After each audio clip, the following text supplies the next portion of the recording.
से तो शांति से ब्रेकअप करने के बाद अमीर घराने की बेटी लिन मुजुआन अपने पुराने फर्स्ट लव के साथ फिर से रिश्ता जोड़ लेती है और मैं एक स्टैंड इन बॉयफ्रेंड की तरह चुपचाप 50 मिलियन की ब्रेकअप फीस लेकर वहां से निकल जाता हूँ। वैसे तो सब कुछ आराम से खत्म हो गया था, लेकिन ब्रेकअप के बाद वो अचानक मुझे मारने पर क्यों उतर आती है? हे भगवान, मैंने तो बस ब्लाइंड डेट पर जाकर नया पार्टनर ढूंढने की कोशिश की थी। शेंजो, लगता है तुम सच में मरना चाहते हो। जिस पर एक तेज गुस्से भरी चीख के साथ प्राइवेट रूम का दरवाजा जोर से लात मारकर खोल दिया जाता है। फिर लिन मुजवान अपनी हाई हील्स की आवाज के साथ अंदर घुसती है, जिसके बाद वो टेबल पर रखी रेड वाइन की बोतल उठाकर जमीन पर जोर से पटक देती है। कांच के टुकड़े चारों तरफ बिखर जाते हैं और गहरे लाल वाइन के छींटे सामने बैठी ब्लाइंड डेट गर्ल की ड्रेस तक भिगो देते हैं, जिसे देखकर वो लड़की जोर से चीख पड़ती है और डर के मारे उसका चेहरा पूरी तरह सफेद पड़ जाता है। मिस लिन, क्या तुम पागल हो गई हो? मैं भौहें सिकोड़ते हुए कहता हूँ, जिस पर लिन मुजुआन गुस्से से मेरी तरफ घूरते हुए बोलती है, मैं पागल हूँ? मुझे तो लगता है पागल तुम हो चुके हो। इसके बाद वो तेजी से मेरे सामने आती है और मेरी कॉलर पकड़ लेती है। उसकी आंखें गुस्से से लाल हो रही होती हैं। मैं बस कुछ दिनों के लिए गई क्या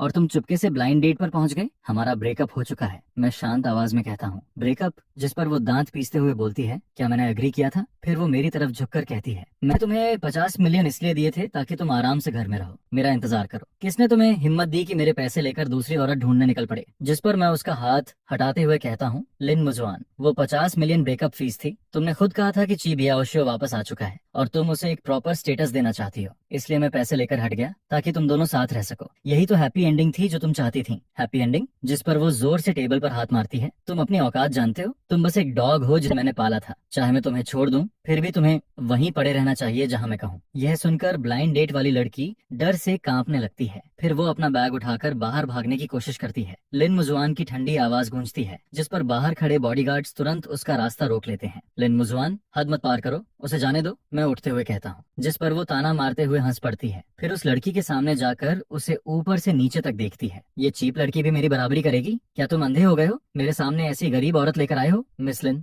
थोड़ा रिस्पेक्ट से बात कीजिए, लड़की रोने वाली हालत में कहती है। लेकिन अगले ही पल लिन मुजवान उसे जोरदार थप्पड़ मार देती है। तुम्हारी हिम्मत कैसे हुई मुझे जवाब देने की? यह देखकर मेरा गुस्सा पूरी तरह फट पड़ता है। फिर मैं उस लड़की को और पूरा लुक ऐसा लगता है जैसे वो बहुत कमजोर और मासूम हो। मुजवान, प्लीज गुस्सा मत करो, ये सब मेरी गलती है। जिस पर वो लिन मुजवान का हाथ पकड़ लेता है। उसकी आवाज कांप रही होती है। मुझे वापस नहीं आना चाहिए था। अगर मैं नहीं लौटता तो शेन जो को इनसिक्योरिटी फील नहीं होती। वो ब्लाइंड डेट पर भी नहीं जाता। प्लीज उसे ब्लेम मत करो, गलती मेरी है। यह सुनते ही लिन मुजवान का एक्सप्रेशन तुरंत नरम पड़ जाता है। फिर वो उसका हाथ पकड़कर कहती है, बियोक्सियो, इसमें तुम्हारी कोई गलती नहीं है। तुम बहुत अच्छे हो, इसलिए इस व्हाइट आइड वुल्फ ने तुम्हें हर्ट किया। लेकिन अगले ही पल वो मेरी तरफ मुड़ती है और उसकी आंखें फिर से बर्फ जैसी ठंडी हो जाती हैं। शेंजो, खुद को देखो और फिर बियाओशियो को देखो, तुम उसकी एक उंगली के बराबर भी नहीं हो। जिस पर मैं उन दोनों को ठंडी नजरों से देखते हुए कहता हूँ, अगर वो इतना परफेक्ट है तो मेरे पास वापस क्यों आई हो? जाओ उसके साथ हैप्पीली रहो। तुम्हें लगता है मैं यहाँ आना चाहती थी? लिन मुजवान मुझे घूरते हुए बोलती है, तुम्हारे ब्लाइंड डेट की खबर पूरे सर्कल में फैल चुकी है। अब सब जानते हैं कि लिन फैमिली का आदमी मुझे छोड़कर दूसरी औरत ढूंढ रहा है। मेरी इज्जत मिट्टी में मिला दी तुमने। मैं गहरी सांस लेते हुए गुस्सा दबाता हूँ। ब्लाइंड डे मर्यादकाइत मेरी पर्सनल लाइफ है, उसका तुमसे कोई लेना देना नहीं। 50 मिलियन मैं ले चुका हूँ, हमारा हिसाब खत्म। अब मेरी डेट को जाने दो और आगे से हम दोनों का कोई रिश्ता नहीं। हिसाब खत्म? जिस पर वो हंस पड़ती है। फिर तुरंत फोन निकालकर कॉल करती है, शेन जो के नाम की सारी बैंक कार्ड्स फ्रीज कर दो, खासकर वो कार्ड जिसमें 50 मिलियन है, उसे 1 रुपया भी इस्तेमाल नहीं करना चाहिए। कॉल कटते ही वो मुझे घमंड से देखती है, अब तुम पूरी तरह कंगाल हो चुके हो। देखते हैं मेरे पैसों के बिना दूसरी औरत को कैसे पालते हो। यह सुनकर मैं मुट्ठियां भींच लेता हूँ। मेरे नाखून हथेली में धंस जाते हैं। लिन मुजवान, लोगों को इतना मत दबाओ। जिस पर वो मेरे चेहरे पर हल्का थप्पड़ मारते हुए कहती है, मैं दबाऊंगी तो तुम क्या कर लोगे? फिर वो धीरे से मुस्कुराती है, वैसे तुम्हारी छोटी बहन की सर्जरी फीस भरने का टाइम भी आने वाला है ना? अगर ये 50 मिलियन नहीं मिले तो उसके पास मरने के अलावा कोई रास्ता नहीं बचेगा। यह सुनते ही मेरी आंखें सिकुड़ जाती हैं। अगर तुमने मेरी बहन को छूने की भी कोशिश की तो सब तुम्हारे बिहेवियर पर डिपेंड करेगा। जिस पर लिन मुजवान के होंठों पर एक क्रूअल स्माइल आ जाती है। फिर वो डोर की तरफ इशारा करते हुए बोलती है, अभी इसी वक्त मेरे साथ वापस चलो, वरना कल मैं खुद तुम्हारी बहन का लाइफ सपोर्ट हटवा दूंगी। यह सुनकर बगल में खड़ा ची बियाओशियो धीरे से उसका स्लीव पकड़ता है। मुजवान, क्या ये थोड़ा ज्यादा क्रूअल नहीं हो रहा? शेंजो बस मोमेंटरी कंफ्यूज्ड था, उसे इस बार माफ कर दो। लेकिन लिन मुजवान ठंडी आवाज में बोलती है, तुम ऐसे घटिया आदमी के लिए मत बोलो, इसे बस पनिशमेंट की जरूरत है। फिर वो मुझे घूरते हुए कहती है, मैं तुम्हें 3 सेकंड देती हूँ, सोच लो। 1, 2। मैं आंखें बंद कर लेता हूँ और अंदर की किलिंग इंटेंट को दबाता हूँ। ठीक है, मैं तुम्हारे साथ चलता हूँ। जिस पर बॉडीगार्ड्स आगे बढ़ते हैं और मेरे दोनों हाथ पकड़ लेते हैं। मैं कोई रेजिस्टेंस नहीं करता और वो लोग मुझे जबरदस्ती रेस्टोरेंट से बाहर ले जाते हैं। कोने में छिपी ब्लाइंड डेट गर्ल कांपते हुए ये सब देख रही होती है। मैं उससे एक सॉरी तक नहीं बोल पाता और तभी मुझे लिन मुजुआन की स्ट्रेच्ड लिमोजिन में धकेल दिया जाता है। कार के अंदर का माहौल बेहद भारी होता है। लिन मुजुआन सामने बैठी वाइन ग्लास पकड़े रहती है और ची बियाओशियो एक ओबीडियंट कैट की तरह उसके कंधे पर सिर टिकाए होता है। शेंजो, तुम्हें बहुत इंसल्टेड फील हो रहा है क्या? जिस पर लिन मुजुआन वाइन ग्लास घुमाते हुए ताना मारती है। मेरे पैसे लिए हैं तो स्टैंड इन बनने का एहसास भी रखना चाहिए। मैंने अभी तुम्हें छोड़ा भी नहीं था और तुम नया मालिक ढूंढने निकल पड़े। क्या सच में खुद को कोई वैल्यूएबल चीज समझने लगे हो? मैं बस खिड़की के बाहर देखता रहता हूँ बिना कुछ बोले। जिस पर वो अपनी हाई हील्स से मेरे पैर पर हल्का किक मारती है। अब चुप क्यों हो? अभी तो बहुत जवाब दे रहे थे। मैं धीरे से उसकी तरफ मुड़ता हूँ। मेरा चेहरा बिल्कुल एक्सप्रेशनलेस होता है। क्या सुनना चाहती हो कि मैं तुमसे भीख मांगू या फिर तुम्हारे लिए लॉयल्टी प्रूव करूं? इसके बाद मैं उसे सीधा देखते हुए कहता हूँ, लिन मुजुआन, अगर तुम ची बियाओशियाओ से इतना प्यार करती हो तो मुझे छोड़ क्यों नहीं देती? यह सुनते ही उसका चेहरा तुरंत अंधेरा पड़ जाता है। तुम्हें छोड़ दूं? जिस पर वो ठंडी हंसी हंसती है। इतनी आसानी से नहीं। जिस पर लिन मुजुआन ठंडी नजरों से मुझे देखते हुए बोलती है, तुम्हारे इस चेहरे में थोड़ा बहुत बियाओशियाओ की झलक है और यही तुम्हारी इकलौती वैल्यू है। अब जब बियाओशियाओ वापस आ चुका है तो तुम मेरे पास जूते रखने लायक भी नहीं रहे। लेकिन फिर वो हल्की हंसी के साथ आगे कहती है, मेरी चीज चाहे मैं फेंक दूं तब भी किसी और की बारी नहीं आती उसे उठाने की। इसके बाद ची बियाओशियो सही मौके पर लंबी सांस छोड़ता है। ब्रदर शेन, आप हुआन हुआन को और गुस्सा मत दिलाइए। जिस पर वो मासूम चेहरा बनाकर बोलता है, उसका स्वभाव सीधा है लेकिन दिल में अभी भी आपके लिए जगह है। अगर आप ओबीडियंट बनकर उसकी बात मान लो तो वो आपकी छोटी बहन के साथ बुरा नहीं करेगी। उसकी बातें बाहर से नरम लग रही होती हैं लेकिन हर शब्द मेरे सीने में चाकू की तरह चुभ रहा होता है। मैं ठंडी हंसी हंसते हुए कहता हूँ, क्यों बियाओशियाओ, ये अच्छा इंसान बनने का नाटक बंद करो। पहले तुमने पैसे के लिए लिन फैमिली को छोड़ दिया था और अब जब लिन मुजुआन फैमिली हेड बन चुकी है तो फिर से प्यार का ड्रामा करने लौट आए हो। तुम्हें कर्म से डर नहीं लगता? यह सुनते ही एक बर्फ जैसी ठंडी शैंपेन सीधा मेरे चेहरे पर फेंक दी जाती है। लिन मुजुआन गुस्से से मुझे घूर रही होती है। शेंजो, अपना मुंह बंद रखो। उस समय बियाओशियाओ की अपनी मजबूरी थी, तुम्हारी हिम्मत कैसे हुई उस पर इल्जाम लगाने की? फिर वो उंगली दिखाते हुए कहती है, अगर एक शब्द और उसके खिलाफ बोला तो मैं तुम्हारी जान ले लूंगी। जिस पर ची बियाओशियाओ की आंखें तुरंत लाल हो जाती हैं और आंसू बहने लगते हैं। हुआन हुआन, प्लीज मत लड़ो। फिर वो रोती आवाज में बोलता है, ब्रदर शेन सही कह रहे हैं, गलती मेरी ही है, मुझे वापस नहीं आना चाहिए था। मैं अभी चला जाता हूँ और दोबारा कभी तुम दोनों के सामने नहीं आऊंगा। यह कहकर वो कार डोर खोलने के लिए हाथ बढ़ाता है, जिसे देखकर लिन मुजुआन तुरंत उसे पकड़ लेती है और बेहद परेशान होकर उसके आंसू पोंछने लगती है। बियाओशियाओ, तुम कहीं नहीं जाओगे। जाने वाला अगर कोई है तो ये घटिया आदमी। फिर वो मेरी तरफ देखकर ठंडी आवाज में कहती है, तुम निश्चिंत रहो, मैं इसे इसकी औकात जरूर याद दिलाऊंगी। इसके बाद कार तेजी से लिन फैमिली की हाईलैंड विला में पहुंचती है। बॉडीगार्ड्स मुझे बेरहमी से नीचे घसीटते हैं, जिस पर मैं लड़खड़ाते हुए मुश्किल से खुद को संभाल पाता हूँ। आगे लिन मुजुआन ची बियाओशियाओ का हाथ पकड़कर क्वीन की तरह चल रही होती है। फिर वो ठंडी आवाज में ऑर्डर देती है, इसे बेसमेंट में बंद कर दो, मेरी परमिशन के बिना कोई इसे खाना नहीं देगा। जिस पर दो बॉडीगार्ड्स तुरंत मुझे बेसमेंट की तरफ ले जाते हैं। वहाँ चारों तरफ अंधेरा और नमी फैली होती है। फिर आयरन डोर जोर से बंद होता है और पूरा बेसमेंट मौत जैसी खामोशी में डूब जाता है। मैं ठंडी दीवार से टिककर भारी सांसें लेने लगता हूँ। पता नहीं कितना वक्त गुजरता है, तभी बाहर हल्के कदमों की आवाज सुनाई देती है। फिर लॉक खुलता है और दरवाजे की दरार से तेज रोशनी अंदर आती है। जिसके बाद ची बियाओशियो हाथ में गर्म चाय लेकर आराम से अंदर आता है। लेकिन अब उसके चेहरे पर पहले वाली मासूमियत नहीं होती, बल्कि साफ घमंड दिखाई दे रहा होता है। ब्रदर शन, बेसमेंट का एहसास अच्छा नहीं लग रहा होगा ना? वो धीरे धीरे मेरे सामने आता है। तुम यहाँ क्या करने आए हो? मैं ठंडी नजरों से उसे घूरते हुए पूछता हूँ। तुम्हारे लिए चाय लाया हूँ। जिस पर वो हल्का हंसता है और अगले ही पल जानबूझकर कप पलट देता है। गर्म चाय सीधे उसके अपने हाथ पर गिरती है। आह, वो दर्द से चीख पड़ता है और कप जमीन पर गिरकर टूट जाता है। उसी समय बेसमेंट का डोर जोर से खुलता है। लिन मुजुआन कई सर्वेंट्स के साथ अंदर दौड़ती हुई आती है। बियाओशियाओ, क्या हुआ? फिर उसकी नजर तुरंत उसके लाल पड़े हाथ पर जाती है। जिस पर ची बियाओशियाओ कांपती आवाज में कहता है, हुआन हुआन, मैं बस ब्रदर शेन के लिए चाय लाया था, लेकिन उन्होंने न सिर्फ पीने से मना किया बल्कि चाय मेरे हाथ पर फेंक दी। फिर वो लिन मुजुआन के सीने से लगकर रोने लगता है। क्या वो अभी भी मुझसे नफरत करते हैं क्योंकि मैंने तुम्हें उनसे छीन लिया? यह सुनते ही लिन मुजुआन का चेहरा पूरी तरह बदल जाता है। उसकी आंखें जहरीले सांप जैसी हो जाती हैं। शेंजो, तुम मरना चाहते हो क्या? जिस पर वो सीधे मेरी तरफ बढ़ती है और मुझे थप्पड़ मारने के लिए हाथ उठाती है, लेकिन मैं उसका हाथ पकड़ लेता हूँ। लिन मुजुआन, क्या तुम्हारे पास दिमाग नहीं है? चाय उसने खुद गिराई थी, तुम अभी भी बहस कर रहे हो? जिस पर वो जोर से अपना हाथ छुड़ाती है और दूसरा थप्पड़ मेरे चेहरे पर दे मारती है।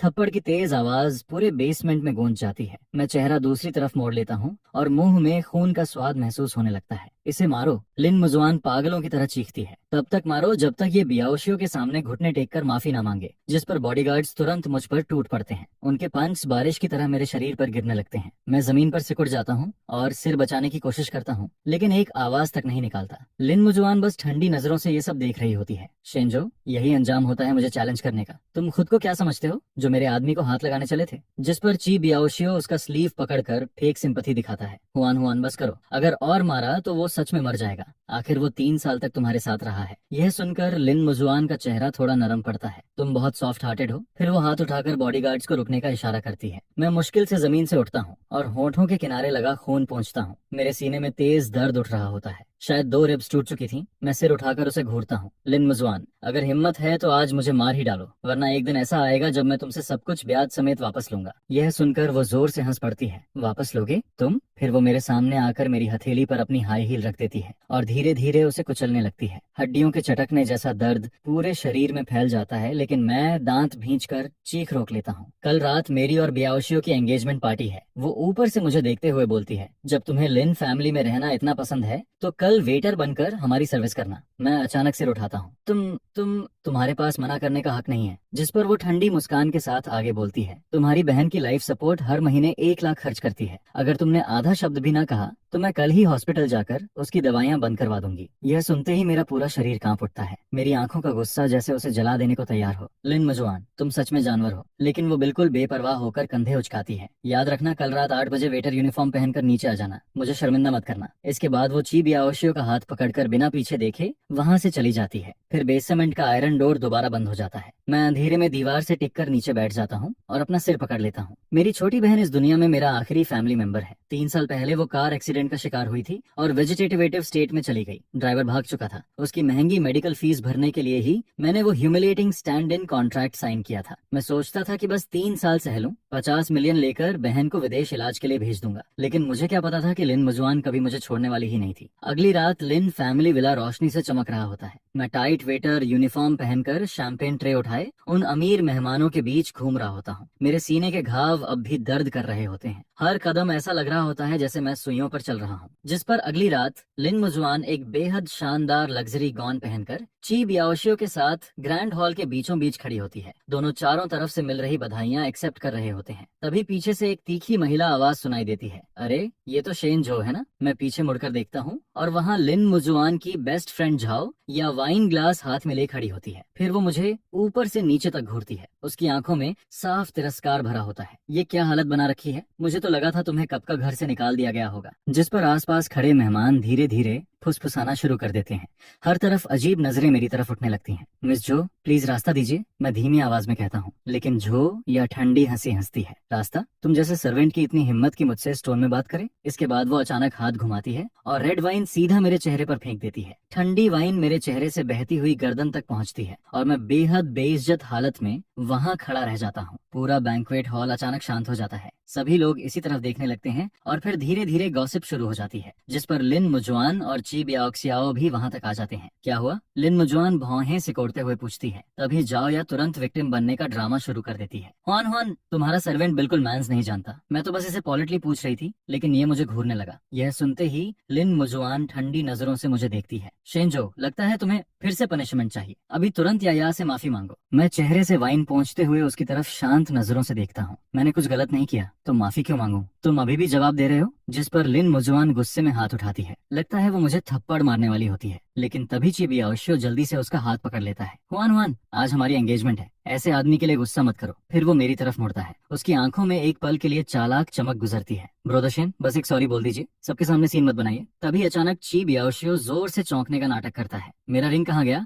वो तुरंत अपने सूट की पॉकेट्स टटोलने लगता है और उसका चेहरा घबराहट से बदल जाता है। हुआन हुआन, वो एंगेजमेंट रिंग जो तुमने मुझे दी थी वो गायब है। यह सुनते ही पूरा हॉल शोर से भर जाता है। वो रिंग करोड़ों की थी, जिसे लिन मुजुआन ने विदेश से खास ऑक्शन में खरीदा था। कैसे गायब हो सकती है? लिन मुजुआन तुरंत परेशान हो जाती है, जिस पर ची बियाओशियो धीरे से मेरी तरफ इशारा करता है। अभी थोड़ी देर पहले सिर्फ ब्रदर शेन ही मेरे करीब आए थे। फिर वो सीधे मेरी तरफ देखकर बोलता है, ब्रदर शेन, क्या आपने मेरी रिंग ले ली? अगले ही पल पूरे हॉल की नजरें मुझ पर टिक जाती हैं। हर तरफ तिरस्कार, मजाक और तमाशा देखने वाली आंखें भरी होती हैं। ऐसा लग रहा होता है जैसे मैं किसी इनविजिबल केज में फंस गया हूँ। मैं ची बियाओशियो के फेक चेहरे को ठंडी नजरों से देखता हूँ। मैंने नहीं लिया, मुझ पर झूठा इल्जाम मत लगाओ। लेकिन झाओ या तुरंत उछल पड़ती है, अभी सिर्फ तुम ही बियाओशियाओ के पास थे, अगर तुमने नहीं चुराया तो और कौन करेगा। फिर वो जोर से बोलती है, शेंजो, क्या तुम गरीबी में इतने पागल हो गए हो कि एंगेजमेंट रिंग तक चुराने लगे। यह सुनते ही लिन मुजुआन का चेहरा बेहद डरावना हो जाता है। फिर वो धीरे धीरे मेरे सामने आती है और खून जैसी ठंडी आंखों से मुझे घूरती है। शेंजो,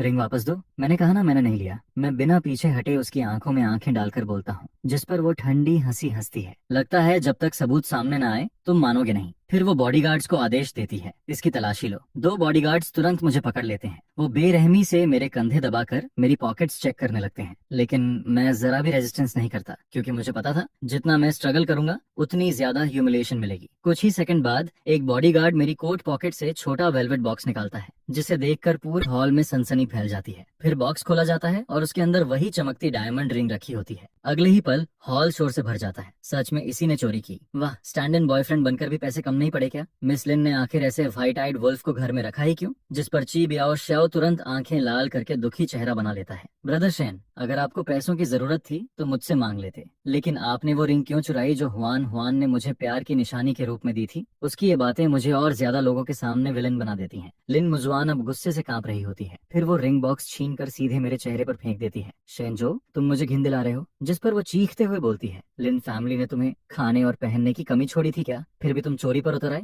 छोटा बॉक्स मेरे माथे से टकराता है और वहाँ से खून निकलने लगता है। मैं जमीन पर गिरी रिंग को देखता हूँ और अचानक हंस पड़ता हूँ। यह देखकर लिन मुजुआन और भड़क जाती है। तुम हंस क्यों रहे हो। मैं धीरे धीरे सिर उठाकर उसकी तरफ देखता हूँ। मेरी आंखें अब पूरी तरह ठंडी हो चुकी होती हैं। मैं तुम्हारी बेवकूफी पर हंस रहा हूँ। फिर मैं ची बियाओशियो की तरफ देखकर कहता हूँ, अभी वो मेरे करीब आया ही नहीं था, तो ये रिंग मेरी पॉकेट में आई कैसे। तुम्हारे दिल में इसका जवाब नहीं है क्या। यह सुनते ही लिन मुजुआन आग बबूला हो जाती है। तुम कहना चाहते हो कि बियाओशियो ने तुम्हें फंसाया। अगले ही पल वो जोरदार थप्पड़ मेरे चेहरे पर मारती है। तुम जानते भी हो बियाओशियो कैसा इंसान है। वो तो चींटी तक मारने से डरता है। वो तुम्हें क्यों फंसाएगा। फिर वो गुस्से से चीखती है, शेंजो, तुम सिर्फ चोर ही नहीं बल्कि झूठे भी हो। इसके बाद वो हॉल के बीचों बीच फ्लोर की तरफ इशारा करती है। अभी यहीं घुटनों पर बैठो और बियाओशियो से माफी मांगो, वरना मैं अभी हॉस्पिटल जाकर तुम्हारी बहन का लाइफ सपोर्ट हटवा दूंगी। फिर वही तरीका। वो हमेशा मेरी सबसे कमजोर जगह पर वार करती थी। मैं आसपास खड़े लोगों के चेहरे देखता हूँ। सबकी आंखों में मजाक और खुशी भरी होती है। फिर मैं ची बियाओशियो की आंखों में छिपा घमंड देखता हूँ और आखिर में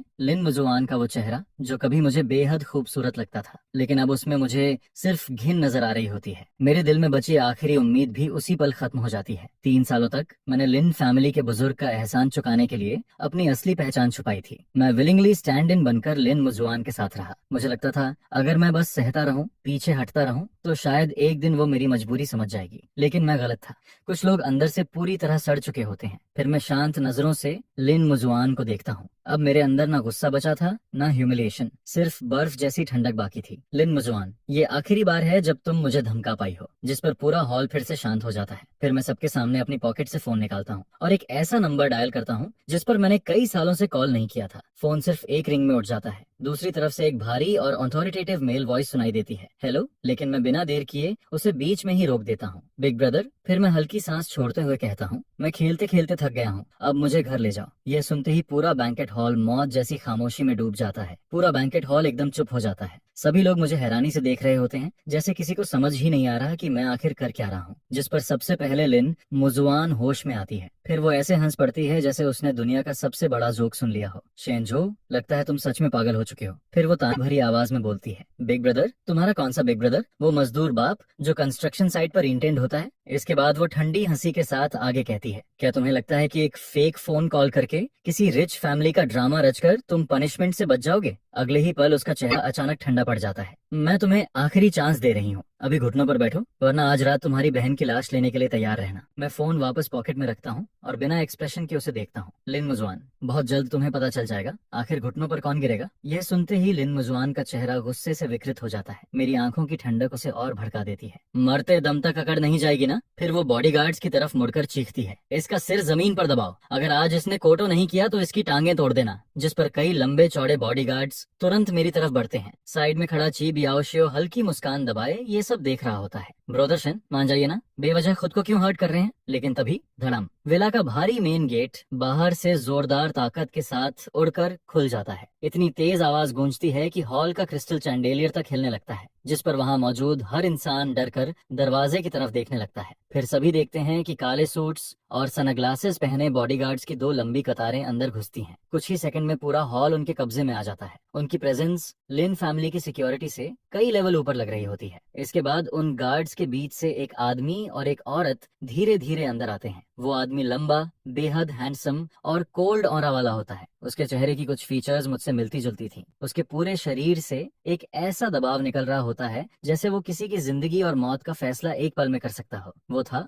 बीजिंग के सबसे पावरफुल फैमिलीज में से एक, शेन फैमिली का वर्तमान हेड, मेरा बड़ा भाई शेनतिंग। और उसके बगल में चल रही औरत लाल गाउन में बेहद खूबसूरत लग रही होती है, लेकिन उसकी आंखें चाकू जैसी तेज थीं। वो थी जियांग फैमिली की एल्डेस्ट डॉटर जियांग जी और मेरी चाइल्डहुड फियांसे। पूरा हॉल मौत जैसी खामोशी में डूब जाता है। सभी लोग इस अचानक हुए बदलाव से स्तब्ध रह जाते हैं, जिस पर लिन मुजुआन भौहें सिकोड़कर आगे बढ़ती है। तुम लोग कौन हो? लिन फैमिली की एंगेजमेंट पार्टी में घुसने की हिम्मत कैसे हुई? लेकिन जियांग जी उसे देखने तक की जरूरत नहीं समझती। वो सीधे मेरे सामने आकर रुकती है। फिर वो मेरे माथे पर बहता खून और चेहरे पर पड़े स्लैप मार्क्स देखती है। अगले ही पल उसकी आंखें बर्फ जैसी ठंडी हो जाती हैं। ये किसने किया? उसकी आवाज ज्यादा ऊंची नहीं होती, लेकिन उसमें ऐसा दबाव होता है कि लोगों की रीढ़ तक कांप जाती है। मैं कुछ नहीं बोलता, बस हल्का सा सिर घुमाकर लिन मुजुआन की तरफ देखता हूँ, जिस पर जियांग जी धीरे धीरे उसकी तरफ बढ़ती है। उसकी हाई हील्स की आवाज पूरे हॉल में गूंज रही होती है। फिर वो लिन मुजुआन के सामने रुकती है। तुमने मारा? हालांकि लिन मुजुआन थोड़ा घबरा चुकी होती है, लेकिन फिर भी ईगो नहीं छोड़ती। तो क्या हुआ अगर मैंने मारा? मैं अपने ही डॉग को सजा दे रही थी। तुम्हारी क्या औकात बीच में आने की? डॉग? जियांग जी हल्का हंसती है, लेकिन अगले ही सेकंड चटाक, एक जोरदार थप्पड़ पूरे हॉल में गूंज उठता है। इतना खतरनाक स्लैप होता है कि लिन मुजुआन सीधा जमीन पर गिर पड़ती है। उसके होंठों से खून निकलने लगता है। पूरा हॉल एक साथ ठंडी सांस खींच लेता है। हुआन हुआन, ची बियाओ शाओ चीखते हुए उसे उठाने दौड़ता है। फिर वो जियांग जी की तरफ देखकर चिल्लाता है, पागल औरत, तुम्हारी हिम्मत कैसे हुई मारने की? सिक्योरिटी, इन्हें बाहर निकालो। लेकिन लिन मुजुआन अब भी शौक में जियांग जी को घूर रही होती है। तो तुमने मुझे मारा? जिस पर जियांग जी उसे ऊपर से नीचे तक ऐसे देखती है जैसे कोई कचरा पड़ा हो। तुम जैसी चीज को मारने के लिए मुझे परमिशन चाहिए? फिर वो ठंडी आवाज में बोलती है, मेरे आदमी को छूने की हिम्मत की तुमने? लगता है जिंदगी बहुत आसान लगने लगी है। तुम्हारा आदमी? लिन मुजुआन अचानक मेरी तरफ देखती है, फिर जोर से हंस पड़ती है। शेनजो, कमाल है क्या तुम भी? अभी अभी मेरे घर से निकाले गए और तुरंत किसी रिच वुमन से चिपक गए। फिर वो जियांग जी की तरफ देखकर ताना मारती है, ये औरत कहाँ से हायर की है? किसी नाइट क्लब से? यह सुनते ही मेरे बड़े भाई शेनटिंग का चेहरा पूरी तरह अंधेरा पड़ जाता है। वो धीरे धीरे मेरे पास आता है और मेरे कंधे पर हाथ रखता है। जो यही वो औरत है जिसके लिए तुमने 3 साल ह्यूमिलेशन सहा? फिर वो ठंडी सांस छोड़ता है। तुम सच में उम्मीद से ज्यादा बेवकूफ निकले। जिस पर मैं बस कड़वी हंसी हंस देता हूँ। बिग ब्रदर, गलती मेरी थी, मैं ही अंधा था। यह सुनते ही लिन मुजुआन का चेहरा जम जाता है। अब उसे आखिरकार एहसास होने लगता है कि कुछ बहुत गलत है। तभी जियांग जी हॉल में मौजूद सभी लोगों की तरफ देखती है, फिर साफ और ठंडी आवाज में बोलती है, सब लोग ध्यान से सुन लें, ये हैं शेन ग्रुप के सेकंड यंग मास्टर। फिर वो मेरी तरफ देखकर कहती है, और मेरे फियांसे शिनजो। ये सुनते ही पूरा हॉल ऐसे फट पड़ता है जैसे बम गिर गया हो। क्या? Shane group? वही शेन फैमिली जो पूरे देश की इकोनॉमी कंट्रोल करती है। शेनजो शेन फैमिली का सेकंड यंग मास्टर है? हे भगवान, लिन फैमिली ने इस बार सच में मौत बुला ली। जिस पर लिन मुजुआन का चेहरा पल भर में सफेद पड़ जाता है। वो कांपते होंठों से मुझे घूर रही होती है। नहीं, ये इम्पॉसिबल है। फिर वो टूटती आवाज में बोलती है, तुम तो सिर्फ एक गरीब आदमी थे। तुमने तो पैसों के लिए अपनी डिग्निटी तक बेच दी थी। तुम्हारी बहन हॉस्पिटल में थी, वो तो मेरे पैसों से जिंदा थी। मैं उसे बिना किसी इमोशन के देखता हूँ। लिन मुजुआन, मेरी बहन की मेडिकल फीस। फिर मैं शांत आवाज में कहता हूँ, मैंने 3 साल पहले ही अगले 10 साल का खर्च जमा कर दिया था। पूरा हॉल फिर से सन्न रह जाता है।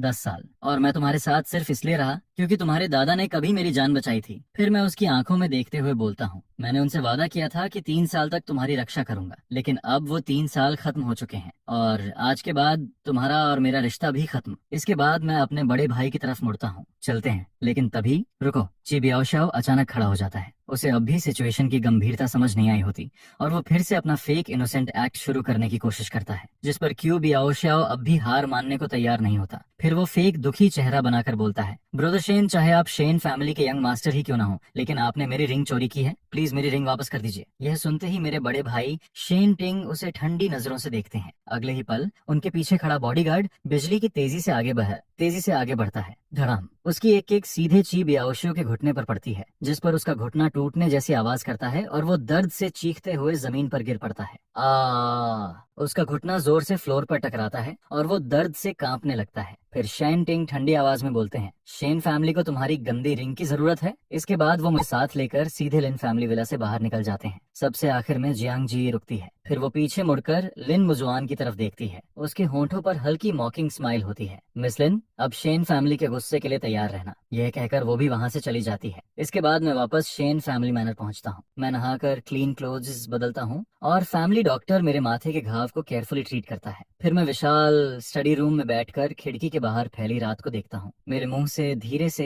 एक लंबी सांस निकलती है। 3 सालों की ह्यूमिलिएशन और सहनशीलता आखिर आज रात खत्म हो चुकी थी, जिस पर बिग ब्रदर स्टडी टेबल के पीछे बैठकर डॉक्यूमेंट्स देख रहे होते हैं। लिन फैमिली के सारे रिकॉर्ड्स मैंने चेक कर लिए हैं। वो बिना सिर उठाए बोलते हैं, इन सालों में लिन मुजुआन ने अपने ग्रैंडफादर की रेपुटेशन के दम पर बहुत लोगों को ऑफेंड किया है। फिर वो फाइल बंद करते हुए कहते हैं, लिन ग्रुप की फाइनेंशियल चेन पहले ही कमजोर थी। अगर मैं थोड़ा सा प्रेशर और डाल दूं तो वो लोग 1 महीने भी सरवाइव नहीं करेंगे। मैं शांत आवाज में जवाब देता हूँ, सब कुछ आप डिसाइड कीजिए बिग ब्रदर। दूसरी तरफ लिन फैमिली विला में एंगेजमेंट पार्टी पूरी तरह केओस में बदल चुकी होती है। गेस्ट्स एक एक करके वहाँ से भागने लगते हैं जैसे किसी डिजास्टर से बच रहे हों। लिन मुजुआन खाली हॉल के बीच बैठी होती है। उसके बाल बिखरे होते हैं, चेहरा सूजा हुआ होता है और उसकी हालत किसी पागल औरत जैसी लग रही होती है। साइड में चीब याओ शाओ घुटनों के बल बैठा उसके कंधे दबा रहा होता है। Hwan Hwan, please calm down. फिर वो धीरे से बोलता है, वो शेन जो जरूर झूठ बोल रहा है। वो कैसे शेन फैमिली का यंग मास्टर हो सकता है? जिस पर वो आगे कहता है, अगर उसका बैकग्राउंड इतना पावरफुल होता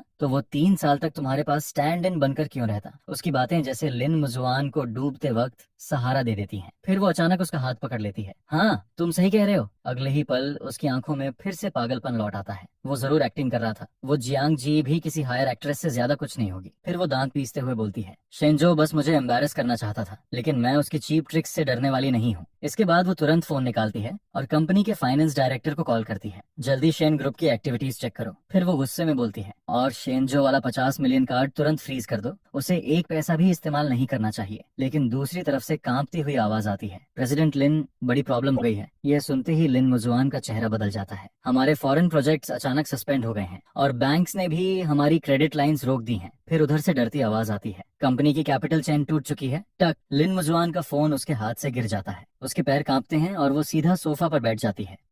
ये कैसे हो सकता है? चीब याओ शाओ भी घबरा जाता है। हुआन हुआन, क्या हुआ? लेकिन लिन मुजुआन उसे जोर से धक्का देकर हटाती है। फिर वो पागलों की तरह रूम में चक्कर काटने लगती है। इम्पॉसिबल, शेनजो के पास इतनी पावर नहीं हो सकती। फिर वो ऑलमोस्ट चीखते हुए बोलती है, मैं खुद उससे पूछूंगी। अगली सुबह शेन ग्रुप हेडक्वार्टर्स। मैं लग्जरी कस्टम सूट पहने डजन्स ऑफ सीनियर एग्जीक्यूटिव्स के बीच प्राइवेट चेयरमैन एलिवेटर से बाहर निकलता हूँ। लेकिन जैसे ही मेन लॉबी में पहुंचता हूँ, वहाँ जोरदार हंगामा सुनाई देता है। मुझे अंदर जाने दो, मुझे शेन जो से मिलना है। जिस पर मैं देखता हूँ कि लिन मुजुआन को सिक्योरिटी गार्ड्स बाहर रोके हुए हैं। वो बुरी तरह चिल्ला रही होती है। उसकी हालत अब पूरी तरह बिखर चुकी होती है। तभी उसकी नजर मुझ पर पड़ती है। उसकी आंखें तुरंत चमक उठती हैं। शेंजो! फिर वो मेरी तरफ हाथ बढ़ाकर चीखती है, यहाँ आओ। मैं रुक जाता हूँ और बिना इमोशन के उसे देखता हूँ। सिक्योरिटी गार्ड्स उसे और पीछे धकेलने लगते हैं। छोड़ो मुझे। लिन मुजुआन बुरी तरह स्ट्रगल करती है, यहाँ तक कि उसकी एक हाई हील तक गिर जाती है। तुम लोगों को पता भी है मैं कौन हूँ? मैं लिन ग्रुप की चेयरमैन हूँ। जिस पर मैं हाथ उठाकर गार्ड्स को पीछे हटने का इशारा करता हूँ। अगले ही पल लिन मुजुआन तुरंत मेरी तरफ दौड़ती है। वो भारी सांस लेते हुए मुझे घूरती है। शेंजो, आखिर तुमने कौन सी गंदी चाल चली है? मेरी कंपनी क्यों कोलैप्स हो रही है? मैं उसकी बदहाल हालत देखकर सिर्फ हल्का हंस देता हूँ। लिन मुजुआन, अब तक तुम्हें लगता है कि मैं तुम्हारे साथ बच्चों का खेल खेल रहा था? फिर मैं ठंडी नजरों से उसे देखता हूँ। तुम खुद को आखिर समझती क्या हो? अगर ग्रैंडपा लिन की वजह ना होती तो लिन ग्रुप 3 साल पहले ही खत्म हो चुका होता। झूठ!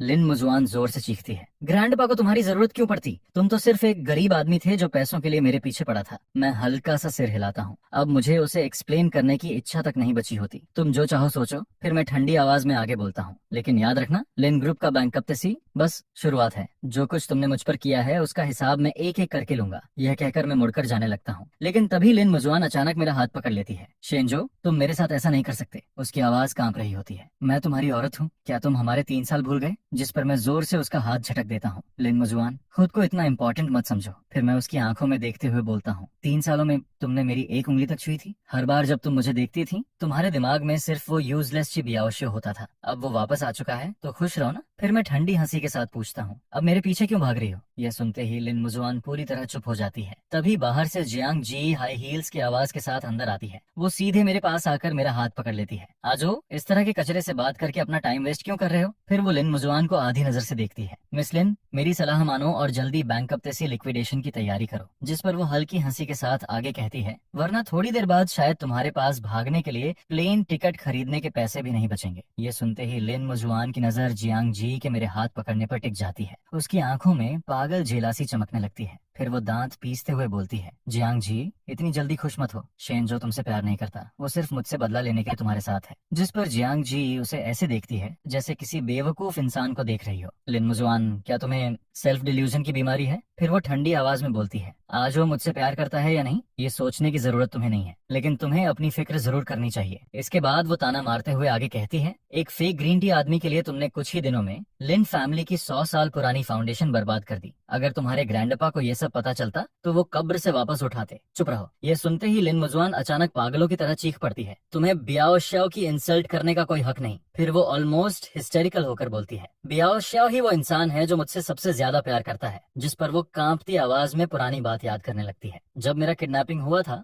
तब उसी ने अपनी जान रिस्क में डालकर मुझे बचाया था। वो 3 दिन और 3 रात मेरे साथ अंधेरे में रहा, यहाँ तक कि उसने मेरे लिए नाइफ अटैक भी झेला था। फिर वो मेरी तरफ देखकर चीखती है, एंड शेंजो क्या है, वो बस एक चीप स्टैंड इन था। यह सुनकर मैं खुद को रोक नहीं पाता और ठंडी हंसी हंस देता हूँ। तुम हंस क्यों रहे हो? लिन मुजुआन गुस्से से मुझे घूरती है। जिस पर जियांग जी लंबी सांस छोड़ती है और अपने बैग से एक मोटी फाइल निकालती है। लिन मुजुआन, सच कहूं तो अब मुझे तुम पर तरस आ रहा है। फिर वो ठंडी नजरों से उसे देखती है। इतने सालों तक किसी ने तुम्हें पपेट की तरह नचाया और तुम उसी दुश्मन को अपना सेवियर समझती रही। इसके बाद वो पूरी फाइल उसके चेहरे पर फेंक देती है। अपनी आंखें खोलकर देखो, उस दिन तुम्हें असली में किसने बचाया था? जिस पर सारे डॉक्यूमेंट्स जमीन पर बिखर जाते हैं। उनके अंदर photos, police reports, hospital records और किडनैपर्स के स्टेटमेंट्स तक मौजूद होते हैं। लिन मुजुआन कांपते हाथों से एक फोटो उठाती है। फोटो में एक खून से लथपथ लड़का अपनी पीठ पर बेहोश लड़की को उठाए कीचड़ भरे पहाड़ी रास्ते पर चल रहा होता है। हालांकि उसका चेहरा मिट्टी से ढका होता है, लेकिन साफ दिखाई दे रहा था। वो लड़का मैं था और मेरी पीठ पर बेहोश लड़की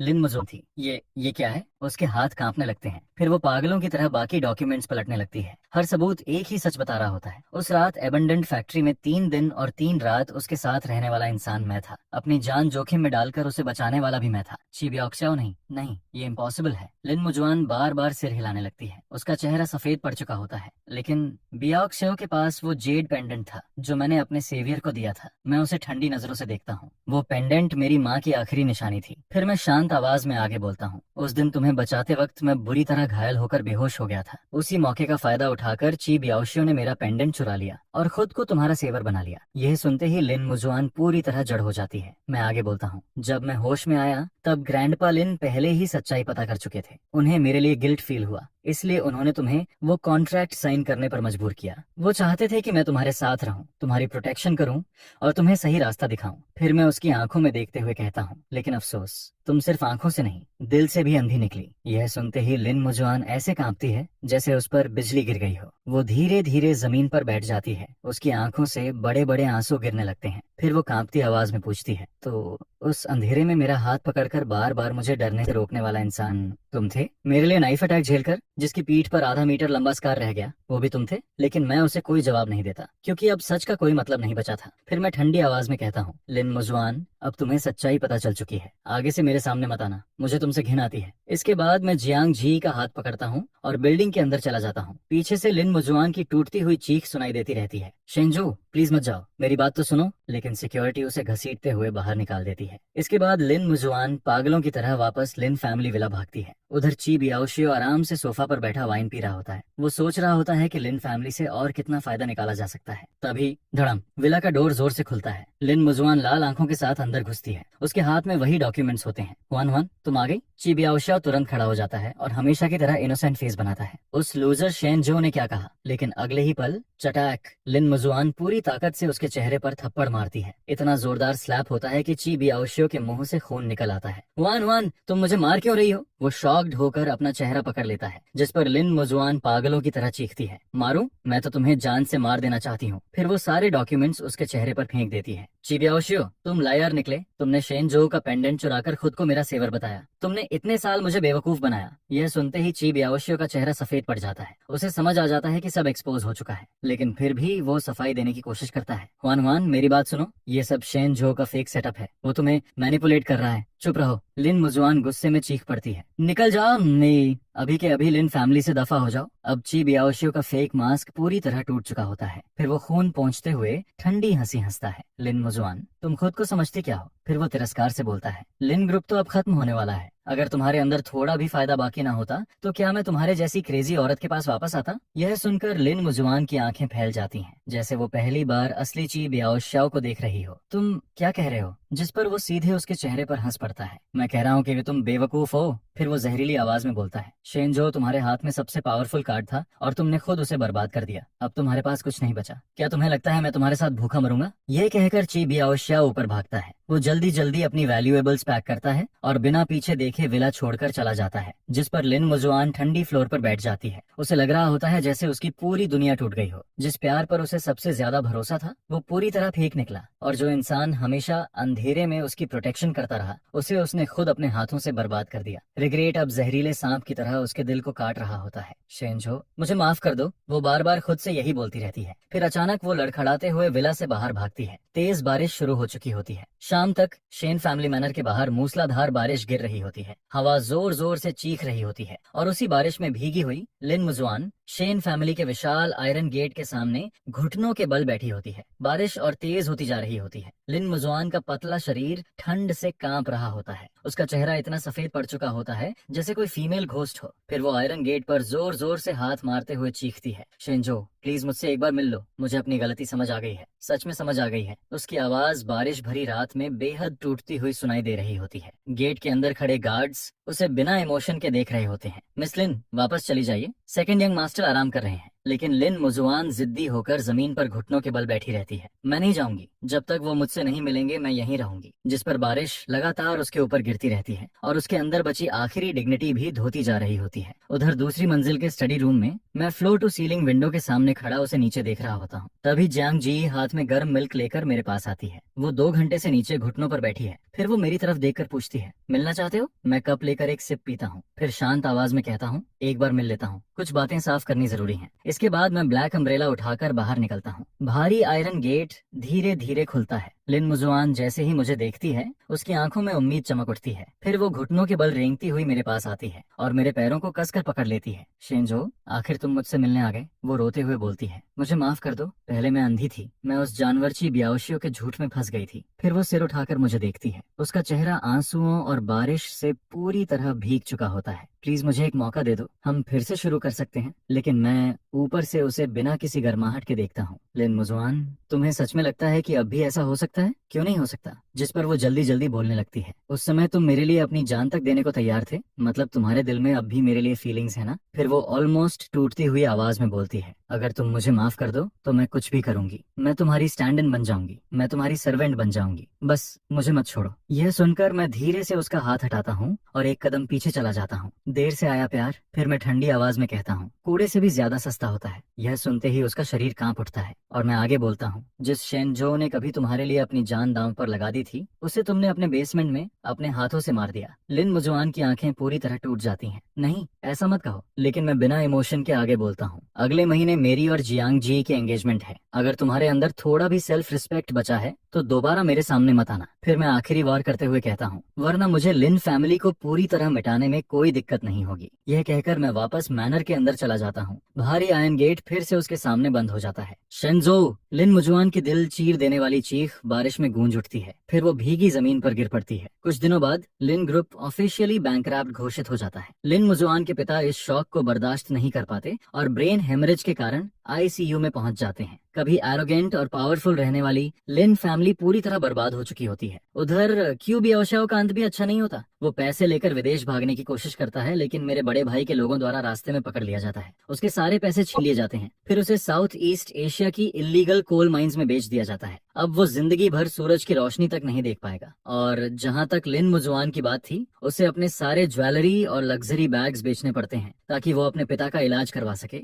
कभी रिच हेयरस रहने वाली लड़की अब कुछ हजार के लिए लोगों के सामने झुक रही होती है, लेकिन ये सब अब मेरे लिए मायने नहीं रखता था। फिर समय बीतता है। अगले महीने मेरी और जियांग जी की एंगेजमेंट पार्टी राजधानी के सबसे लग्जूरियस होटल में रखी जाती है। पूरा वेन्यू बेहद ग्रैंड और रोमांटिक तरीके से सजाया गया होता है। पॉलिटिक्स और बिजनेस वर्ल्ड के बड़े बड़े लोग वहाँ मौजूद होते हैं। मैं व्हाइट सूट पहनकर स्टेज के नीचे खड़ा होता हूँ। फिर मेरी नजर जियांग जी पर पड़ती है, जो अपने फादर का हाथ पकड़कर धीरे धीरे मेरी तरफ आ रही होती है। आज वो इतनी खूबसूरत लग रही होती है कि शब्द भी कम पड़ जाएं। लेकिन ठीक उसी समय धड़ाम, बैंक्वेट हॉल का डोर अचानक जोर से खुल जाता है, जिस पर एक औरत लड़खड़ाते हुए अंदर घुसती है। उसके कपड़े फटे हुए होते हैं और वो बेहद कमजोर लग रही होती है। सिक्योरिटी तुरंत उसे रोकने दौड़ती है। मुझे छोड़ो, मैं शेंजो से मिलने आई हूँ। उसकी आवाज पूरी तरह बैठ चुकी होती है। गेस्ट्स उसे देखकर परेशान होकर पीछे हटने लगते हैं। फिर जब मैं ध्यान से देखता हूँ, वो लिन मुजुआन होती है। उसने वही सफेद ड्रेस पहन रखी होती है जो हमारी पहली मुलाकात के समय उसकी फेवरेट थी, लेकिन अब वो ड्रेस पीली पड़ चुकी होती है और जगह जगह से फटी हुई लग रही होती है। उसके बाल बिखरे होते हैं, चेहरा पूरी तरह पीला और सूखा पड़ चुका होता है। वो पहले से 10 साल ज्यादा बूढ़ी लग रही होती है। शेंजो, वो गार्ड्स को धक्का देकर मेरी तरफ लड़खड़ाते हुए आती है। फिर वो रोती आंखों से मुझे देखती है। तुम उससे एंगेजमेंट नहीं कर सकते। मेरे पापा मर गए। जिस पर उसकी आवाज टूटने लगती है। हॉस्पिटल ने उनकी मेडिसिन बंद कर दी थी। कल रात वो गुजर गए। फिर वो पूरी तरह रो पड़ती है। अब मेरे पास कुछ नहीं बचा। मेरे पास सिर्फ तुम हो। इसके बाद वो मेरा हाथ पकड़ने की कोशिश करती है। प्लीज मेरे साथ चलो, हम पहले जैसे हो सकते हैं। मैं अब कभी गुस्सा नहीं करूंगी। मैं तुम्हारी हर बात मानूंगी। लेकिन उसे देखकर मेरे दिल में जरा भी सिंपैथी नहीं आती। लिन मुजुआन, मैं ठंडी आवाज में कहता हूँ, क्या तुम सच में पागल हो चुकी हो? फिर मैं बिना इमोशन के आगे बोलता हूँ, तुम्हारे पिता की मौत तुम्हारे अपने एक्शंस की वजह से हुई है। उससे मेरा क्या लेना देना? और आज मेरी एंगेजमेंट में आकर ड्रामा करने का क्या मतलब है? मैं ड्रामा नहीं कर रही। जिस पर वो जोर जोर से सिर हिलाती है। मैं बस तुमसे बहुत प्यार करती हूँ। शेंजो, तुम मुझ पर विश्वास क्यों नहीं करते? यह सुनते ही जियांग जी ठंडी हंसी हंसती है और मेरे सामने आकर खड़ी हो जाती है। लिन मुजुआन, इसे प्यार कहते हो? फिर वो तिरस्कार से बोलती है, इसे सेल्फिशनेस कहते हैं, इसे ऑब्जेशन कहते हैं। तुमने कभी शेंजो को बराबरी का इंसान समझा ही नहीं। तुम उसे बस एक ओबीडियंट डॉग की तरह ट्रीट करती रही, और अब जब सब कुछ खो दिया तो वापस आकर दुम हिलाते हुए भीख मांग रही हो। तुम इसके लायक भी नहीं हो। यह सुनते ही लिन मुजुआन पूरी तरह भड़क जाती है। चुप रहो बिच। फिर वो पागलों की तरह जियांग जी की तरफ झपटती है। सब तुम्हारी वजह से हुआ। तुमने शेंजो को मुझसे छीन लिया। मैं तुम्हें मार डालूंगी। लेकिन उससे पहले ही मैं जियांग जी को पीछे खींच लेता हूँ और अगले ही पल धड़म, मैं एक जोरदार किक सीधे लिन मुजुआन के पेट में मारता हूँ, जिस पर वो दर्द से चीखती हुई पीछे उड़ जाती है और जमीन पर गिर पड़ती है। इसे बाहर फेंको, मैं ठंडी आवाज में ऑर्डर देता हूँ, जिस पर गार्ड्स तुरंत उसे पकड़ लेते हैं। वो उसे ऐसे घसीट रहे होते हैं जैसे कोई मरा हुआ जानवर हो। लेकिन लिन मुजुआन अब भी मुझे देखे जा रही होती है। शेंजो, तुम मेरे साथ ऐसा नहीं कर सकते। मैंने तुम्हारी जान बचाई थी। क्या तुम सब भूल गए? उसकी आवाज धीरे धीरे दूर होती चली जाती है। मैं धीरे धीरे उसके सामने जाकर खड़ा हो जाता हूँ और ऊपर से उसे ठंडी नजरों से देखता हूँ। लिन मुजुआन, तुम गलत समझ रही हो। फिर मैं शांत लेकिन बर्फ जैसी आवाज में कहता हूँ, उस समय तुम्हें मैंने बचाया था, तुमने मुझे नहीं। लिन फैमिली का जो एहसान मुझ पर था, वो मैं इन 3 सालों में पूरी तरह चुका चुका हूँ। आज के बाद हमारे बीच सब खत्म। जिस पर मैं आखिरी वार्निंग देते हुए कहता हूँ, अगर दोबारा मेरे सामने आने की कोशिश की तो यकीन मानो तुम्हारी हालत आज से भी 1000 गुना ज्यादा खराब होगी। यह सुनते ही लिन मुजुआन की आंखें अचानक फैल जाती हैं। वो मेरी आंखों में मौजूद कंप्लीट कोल्डनेस को देखती है और आखिरकार उसे एहसास हो जाता है, उसने सच में मुझे हमेशा के लिए खो दिया था। अगले ही पल वो स्ट्रगल करना बंद कर देती है। जैसे कोई टूटी हुई डॉल हो, वैसे ही गार्ड्स उसे घसीटते हुए बाहर ले जाने लगते हैं,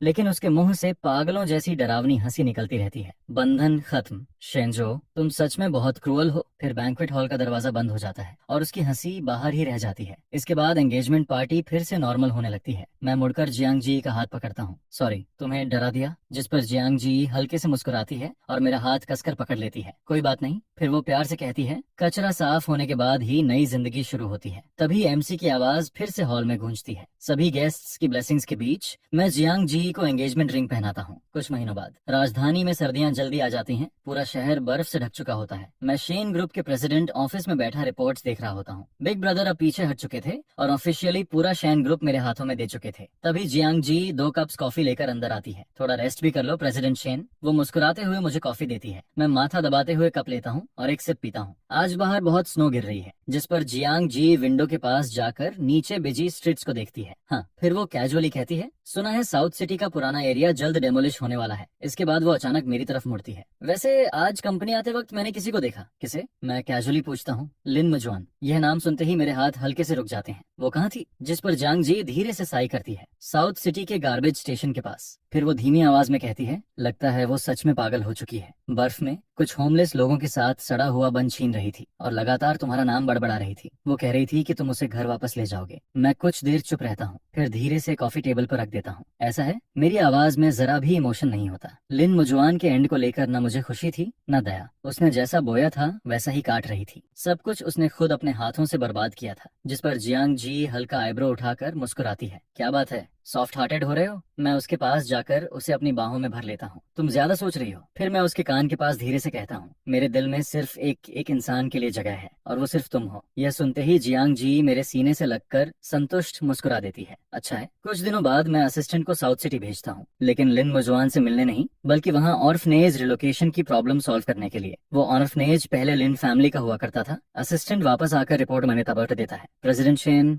ऑर्फनेज वाला काम हो गया? फिर वो हेजिटेंट होकर बोलता है, लेकिन मुझे लिन मुजुआन के बारे में भी कुछ पता चला। बोलो। मैं बिना सिर उठाए डॉक्यूमेंट साइन करता रहता हूँ। 2 रात पहले वो सड़क पर ठंड से ऑलमोस्ट मर गई थी। जब लोग उसे मिले तब वो पूरी तरह अनकॉन्शियस थी। अब उसे मेंटल हॉस्पिटल भेज दिया गया है। फिर असिस्टेंट धीमी आवाज में कहता है, डॉक्टर्स का कहना है कि उसका मेंटल स्टेट पूरी तरह कोलैप्स हो चुका है। वो अब कभी नॉर्मल नहीं हो पाएगी। ठीक है, मैं बस इतना कहता हूँ। फिर ठंडी आवाज में आगे बोलता हूँ, आगे से उससे जुड़ी कोई खबर मुझे मत देना। जी प्रेसिडेंट शेन। असिस्टेंट रिस्पेक्टफुली बाहर चला जाता है। मैं पेन नीचे रखता हूँ और विंडो के पास जाकर खड़ा हो जाता हूँ। बाहर स्नोफॉल रुक चुकी होती है। क्लाउड्स के बीच से सनलाइट निकलकर पूरे शहर पर फैल रही होती है। 3 साल का वो स्टैंड इन लाइफ अब किसी अजीब नाइटमेयर जैसा लग रहा होता है।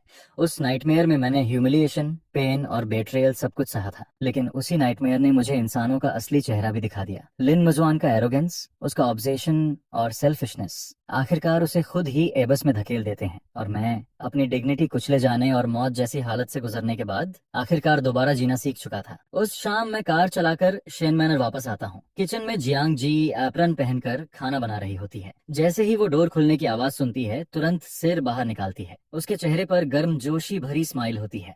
आगे जल्दी हाथ धो लो, खाना ऑलमोस्ट रेडी है। मैं पीछे से जाकर उसे हक कर लेता हूँ और ठुड्डी उसके कंधे पर रख देता हूँ। बहुत अच्छी खुशबू आ रही है। क्या बना रही हो? जिस पर वो हल्का मुस्कुराकर कहती है, तुम्हारी फेवरेट डिशेस। फिर वो मुड़कर मेरे गाल पर हल्का किस करती है। मैं उसके स्माइलिंग फेस को देखता हूँ और पहली बार दिल में असली शांति महसूस करता हूँ। पास्ट का सारा अंधेरा अब पूरी तरह खत्म हो चुका था। अब न कोई एरोगेंट लिन मुजुआन थी, ना कोई फेक ग्रीन टी ची बियाओशियो। अब सिर्फ मैं और जियांग जी थे और वो फ्यूचर जिसका हम दोनों साथ में सामना करने वाले थे। जी, मैं धीरे से उसे पुकारता हूँ। अगले महीने शादी कर लें? यह सुनते ही वो थोड़ी देर के लिए फ्रीज हो जाती है। फिर उसकी आंखें हल्की लाल हो जाती हैं। वो हाथ में पकड़ा स्पैटुला नीचे रखती है और मुड़कर मुझे कसकर हक कर लेती है। ठीक है। खिड़की के बाहर फायरवर्क्स पूरे शहर को रोशन कर रहे होते हैं और मैं अपनी सबसे प्यारी इंसान को बाहों में भरकर अपने पास्ट को हमेशा के लिए अलविदा कह देता हूँ।